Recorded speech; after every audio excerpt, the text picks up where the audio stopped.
So a mother has a birth, gives birth to a child. It has to be a C-section, and the reason C-section, from what I've learned, is because you don't want to contaminate it. That's correct.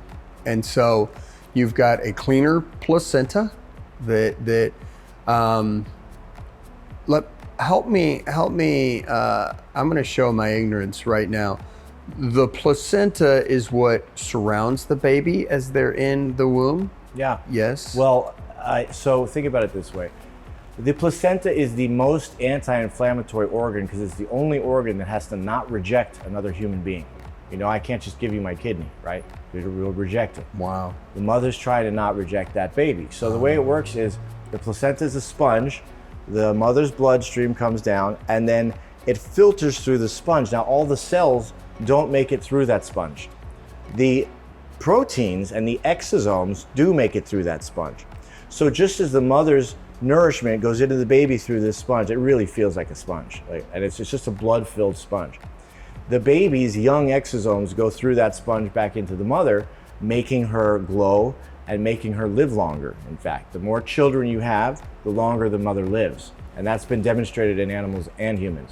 Really? I mean, you said this later today, and it blew my mind. And you brought up that one of your products is called Exoglow. Right. And I'm going, why? And you shared that with me. Tell me that again. That's amazing. Well, you know, everyone has said, as long as you've been alive, that when mothers are pregnant, they glow. So what we started seeing as soon as we treated our first burn patient, which is where that word came from, is that when he came out of it 7 days later, his face was glowing. In effect, he looked like a pregnant mother's skin looks because I took baby exosomes and put them on his face. That got integrated into the skin as it was regrowing, and he grew back looking like a baby. And this is those pictures we saw in the lobby. That's right. And so this guy had second-degree burns. Right, he threw water on a gasoline fire and he burned his face, and he was black, so he had a real danger of scarring and keloiding, and he does keloid on his chest.